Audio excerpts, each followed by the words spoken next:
Stronger. And now, this is News Views, a newscast for Champaign-Urbana, Illinois, and the world. This is Bill Ratner speaking. I'm Michael Badger, and this is News View. Tonight's top story comes from the Daily Caller at dailycaller.com, and they say that the USDA is partnering with Mexico to boost food stamp participation. They say the Mexican government's been working with the United States Department of Agriculture to increase participation in the Supplemental Nutrition Assistance Program, SNAP, or food stamps. The USDA has agreed to partner with Mexico to promote American food assistance programs, including food stamps among Mexican Americans, Mexican nationals, and migrant communities in America. And you can see more about that at dailycaller.com. And in other news, according to CBS News, Obama and Romney are in a dead heat in the presidential race this year right now, and this is July.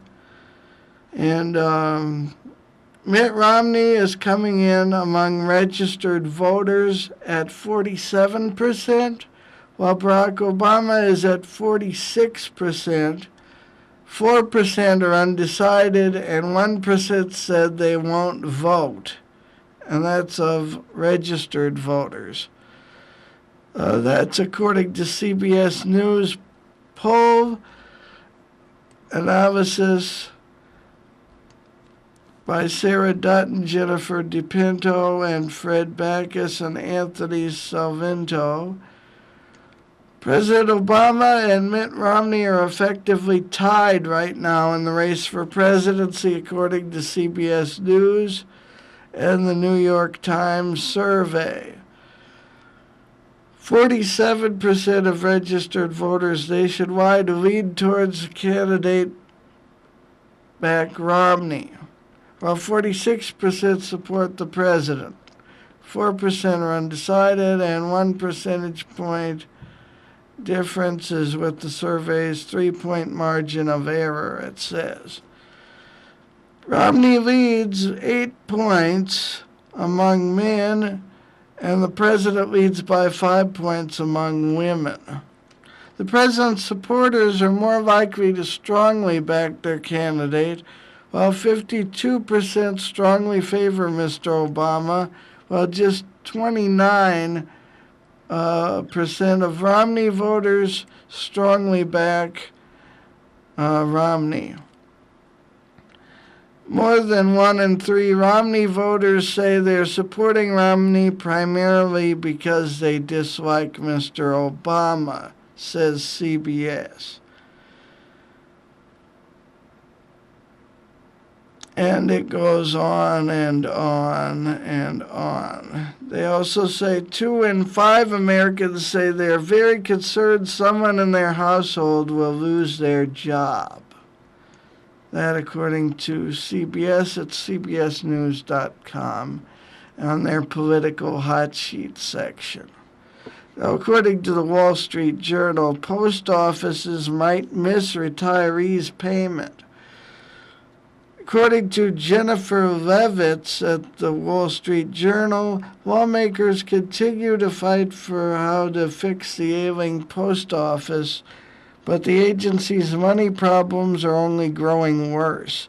The Postal Service repeated on Wednesday that without congressional action, it will default. A first in its long history, a spokesman said, on a legally required $5.5 billion payment due August 1st of this year into a health benefits fund for future retirees. Action in Congress isn't likely as the House prepares to leave for its August recess. The agency said a default on the payment for 2011 wouldn't directly affect service or its ability to pay employees or suppliers. But these ongoing liquidity issues unnecessarily undermine confidence in the viability of the Postal Service among our customers, said spokesman David Partenheimer. The agency says it would default on its 2012 retiree health payment as well, also roughly $5.5 billion, which is due September 30th, if there is no legislative action by then. Most everyone agrees the Postal Service needs an overhaul. It had a loss of $3.2 billion in the second quarter of this fiscal year. It is to report third quarter results on August 9th. The agency blames factors including declining mail volumes and the unusual 2006 mandate by Congress that it annually sets aside billions for future retirees. But while the Senate has passed legislation to overhaul the agency, the House says it doesn't expect to take up its own proposal until after August. And you can see more of that at the Wall Street Journal website at online.wsj.com. And according to Reuters now, Agricultural Secretary has told the White House the drought is getting worse. The USDA Secretary Tom Vilsack said he was praying every day for rain and told Obama the drought is not as bad as the last great drought of 1988. He says, quote, I get on my knees every day and I'm saying an extra prayer right now, unquote. And if I had a rain prayer or a rain dance I would do it, he says. In the briefing with President Obama, Vilsack said that the drought of historic proportions will shrink this year's harvest of corn and soybeans. The crops are used for food and feed because of that. Vilsack said meat and poultry prices will be higher this year and next. Vilsack also reiterated he did not see a need right now for the government waiver to reduce production of corn-based ethanol, which critics say is helping to further drive up skyrocketing prices. But he said the drought footprint was widening with an additional 39 counties designated as primary natural disaster areas for a total of 1,297 counties across 29 states. And you can see more of that at Reuters.com. And according to the Washington Post, Middle East section, Syrian forces have shelled Damascus neighborhoods a day after bombing there. This by Babak Nafelesh and Vizsla. Dateline Beirut. Syrian forces shelled neighborhoods in Damascus on Thursday, and anti-government rebels claim to have taken control of a checkpoint on the Turkish border a day after the bombing deaths of 3 senior military figures with close ties to President Bashar al-Assad. As the violence continued, Russia and China vetoed a U.S.-backed United Nations Security Council resolution threatening the Syrian government with sanctions. The vote was a major blow to diplomatic efforts to end the conflict, which has left more than 14,000 dead and penetrated the highest circles of government there. Clashes between rebels and pro-government forces were reported in many Damascus neighborhoods Thursday. Army snipers spread across rooftops in the Mizi area, and helicopters were targeting rebel fighters in the neighborhood of Kwabun, according to the Syrian Observatory for Human Rights, an opposition group. And you can see more about that at WashingtonPost.com. And we move right along to the State Journal Register at sj-r.com. They say H.H. Gregg has begun hiring for Springfield and Champaign stores in central Illinois.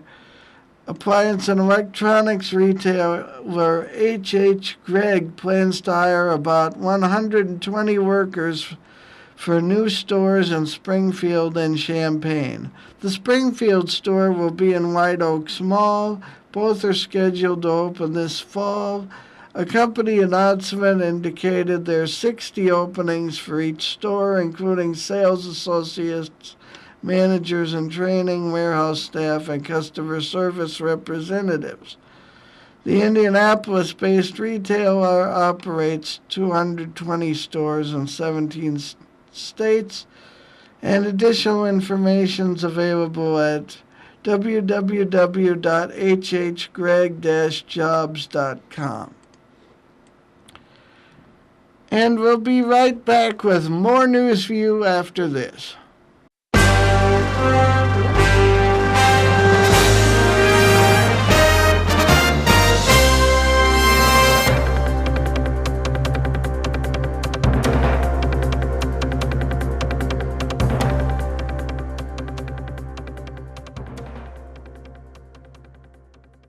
This is not a race.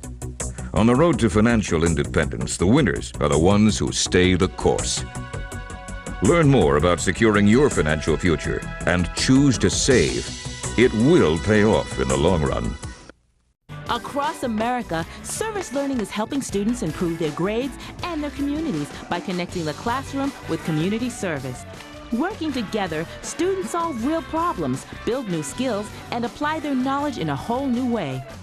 Inside the classroom and out, Service Learning opens new doors and brings learning to life. Get your school involved. Visit learnandserve.gov to find out how. Support Tree City USA by planting trees. Visit arborday.org.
Welcome back to News View. I'm Michael Badger.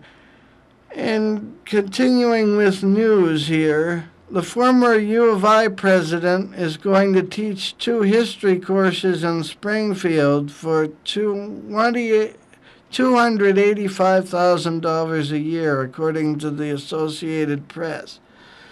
Michael Hogan, former University of Illinois president, will teach 2 history classes at the University Springfield campus under the $285,100 a year employment agreement he reached after resigning from the school's top post. And the Chicago Bulls basketball team, according to the Peoria Journal-Star at pjstar.com, are going to host the Cavs in Champaign at the Assembly Hall.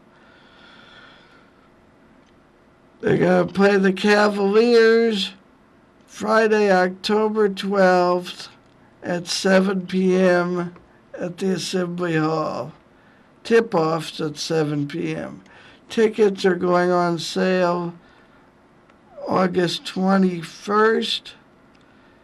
And the Illinois basketball season ticket holders and iFund members can purchase tickets 1 week before the rest of the public, at a pre-sale opportunity that will be sent via email. The last time the Bulls played at the Assembly Hall was a preseason game in October 17th of 2008, defeating the Utah Jazz, which was then led by former Illini star Deron Williams. And that score was 108-105.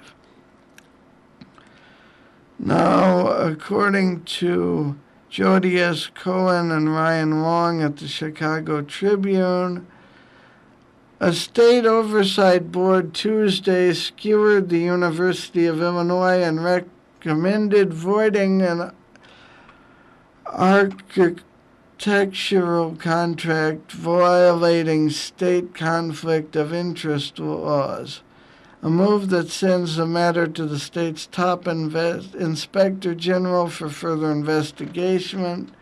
And this is the Procurement Policy Board's Ford and Zero Road is only an advisory, and now it's up to the U of I Board of Trustees to decide how to proceed. It's likely to be a troubling situation for trustees who have touted the importance of ethics and reform after several high-profile scandals. The board heads into a 2-day meeting, or had a 2-day meeting already.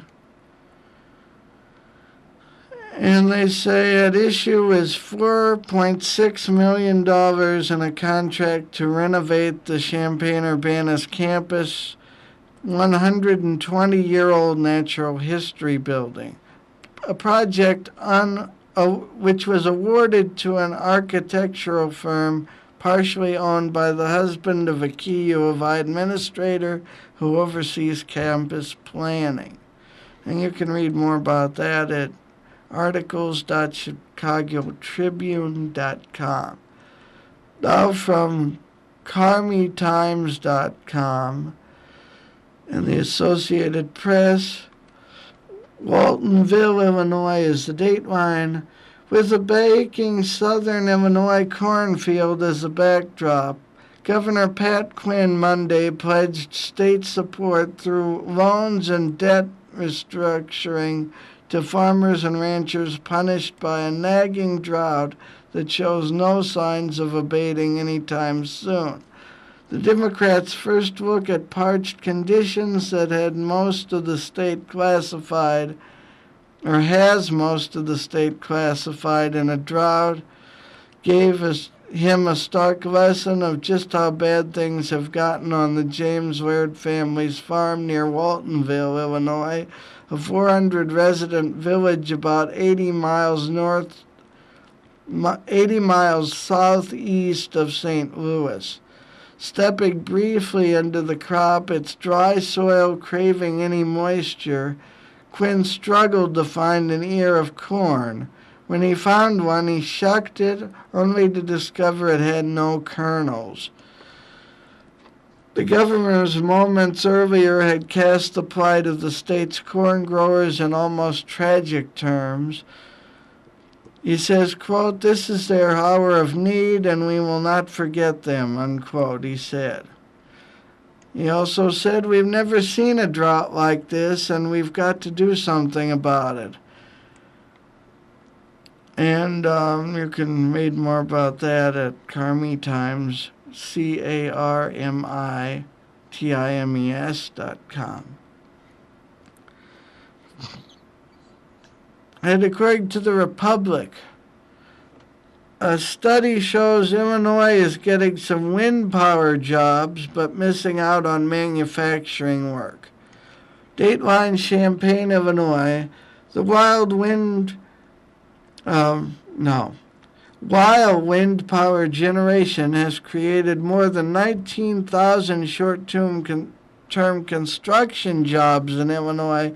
The state has only about 800 permanent jobs at wind farms and is mostly missing out on potentially far more permanent jobs on the manufacturing side, according to a study released Tuesday.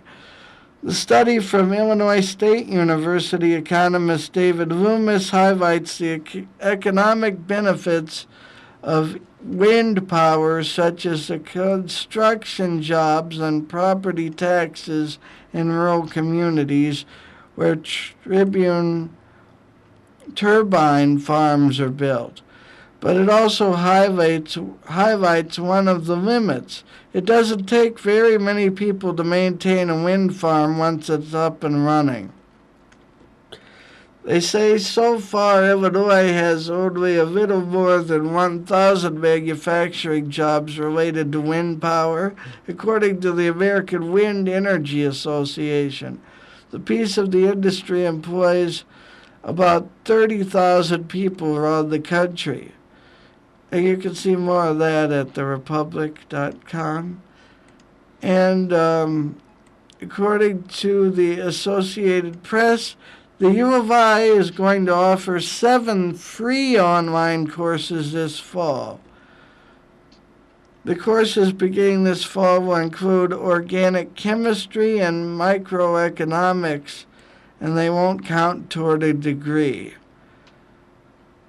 Chancellor Phyllis Wise says the U of I is the only land-grant university on the list, and that means Illinois has expertise in areas that other schools don't. And they say they're charging students the courses are free, but the universities might get revenue charging students $30 to $80 for a certificate showing they completed one of the courses. Stay tuned for your NewsView weather forecast for South Central Illinois right after this. Wherever money can be made, you'll find counterfeit products. Bootleg music, movies, auto parts, electronics, jewelry, clothing and accessories, just to name a few. But now, authorities are busy dealing with a different kind of counterfeiting. Counterfeiting that can bring tragedy to unwitting consumers. With alarming regularity, counterfeit electrical products are making their way into our marketplace, and the results can be deadly. When you buy a counterfeit watch or purse, your house doesn't burn down. With electrical products, it's a real danger. These counterfeit products do not meet basic safety standards, and it will not provide the shock and electrical fire protection that you'd expect. And for this reason, counterfeit electrical products are sold at a greatly discounted price. So what appears to be a bargain, in many cases, may be a costly mistake. Today's counterfeiters have become so skilled at replicating brand name packaging that many consumers unknowingly purchase fake electrical products. These dangerous components are finding their way into our cars, homes, and places of work. Knockoff power strips, decorative lights, receptacles, toasters, hair dryers, irons, and hundreds of other consumer products are readily available anytime, anywhere. From flea markets, from discount stores, and even from retail stores. Most of all, consumers can now easily purchase these counterfeit products online with the click of a mouse. Health and safety is our #1 concern, and protecting our citizens is our #1 concern. Counterfeiting goes well beyond eating into profits. It fundamentally goes to health and safety of consumers. When you look at the electrical industry, we've come across exploding cell phone batteries. We've come across extension cords that when you plug them in, they set on fire. Essentially, it's a ticking time bomb. What can you do to protect your home and family? First, make your purchases from reputable retail stores. If a product is offered at a price well below the competition, usually there's a reason. Avoid brandless products. If you're unfamiliar with the brand name, don't take the chance. Read the packaging. Is the manufacturer's name visible on the package? Is an address listed? Examine the warning label. Are there grammatical errors? Does the label information conflict with other information on the packaging or on the product itself? Look for a certification mark, such as a label for Underwriters Laboratory, CSA, or from Intertek. And finally, never take chances when electrical safety is concerned. Remember, counterfeits can kill.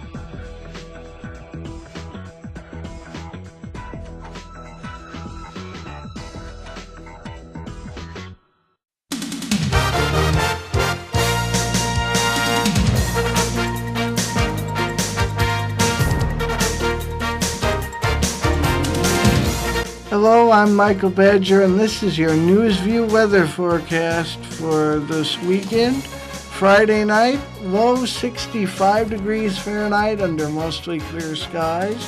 Saturday, sunny, high 91 degrees. Saturday night, mostly clear, 70 degrees Fahrenheit. Sunday, partly cloudy, high of 95 degrees. And Sunday night, a low of 74 degrees under partly cloudy skies. This has been your NewsView weather forecast for the weekend of July 19th, 2012.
Coming up next on UPTV at 9:30 Fast Forward and at 12:30 R&R TV.